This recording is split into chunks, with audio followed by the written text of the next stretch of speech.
Today, we're diving into a truly beautiful allegorical tale from our sources called The Mystery Lantern. If you're the kind of person who loves stories that, peel back the layers of human nature to reveal something a bit deeper, you are absolutely in for a treat. We're going to break down this narrative step by step to uncover a deeply rooted lesson about what actually holds value in our world. Okay, let's dive right into this. Section 1. What is real treasure?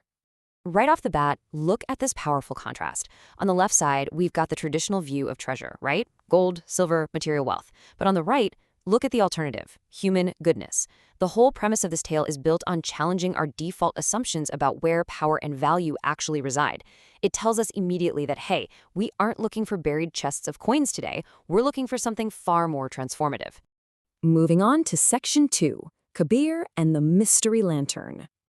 So, our story centers on a young boy named Kabir who lives in a small village. One evening, right at the edge of the forest, he stumbles upon an old, mysterious lantern. I mean, just picture that setup for a second. The edge of the woods, the fading light, finding this forgotten antique object.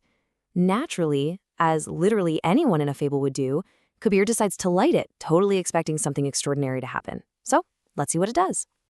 Now, what's really interesting about this slide is the total subversion of expectations. On the left, you see what we all expect to happen when a magical lantern is lit. Spells, genies, massive bursts of mystical energy. But on the right, the actual result. Absolutely nothing.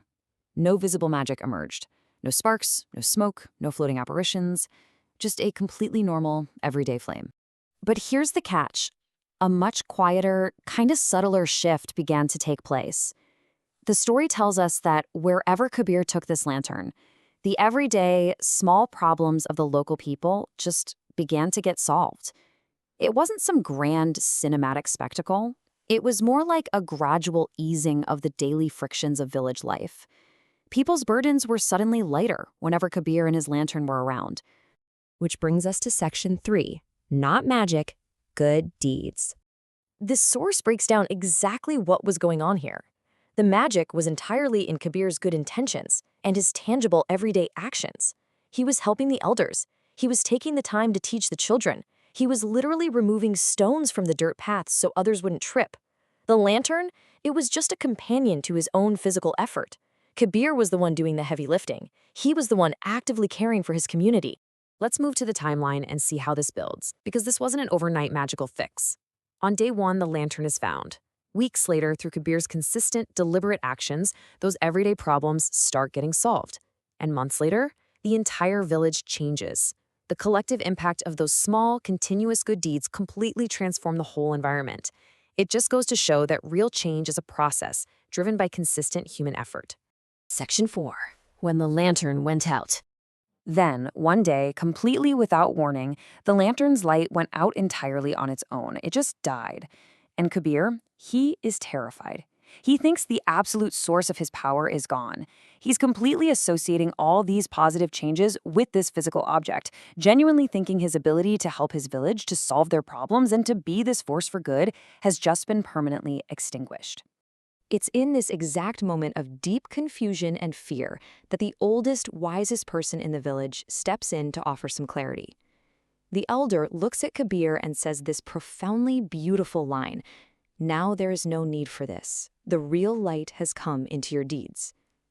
Just let that sink in for a second. The elder is confirming that the lantern was never the source of the miracle.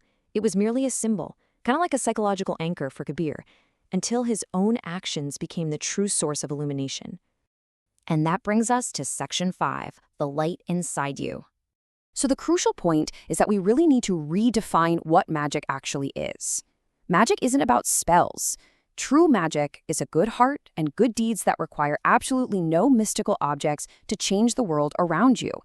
It's the realization that human goodness, the very thing we contrasted with gold and silver at the very beginning of this explainer, is the absolute most potent force for change that we possess. You don't need a magical artifact to make a difference. You just need intention and action. Which leaves us with one final incredibly important thought for today. The source shows us that Kabir illuminated his community through his own everyday actions, right? So as we wrap up this explainer, I want to leave you with this question. To change the world around you, what is your lantern? What are the small, everyday good deeds you can rely on to spark real magic in your own community? Think about it. Thanks for joining me on this deep dive, and keep bringing that light into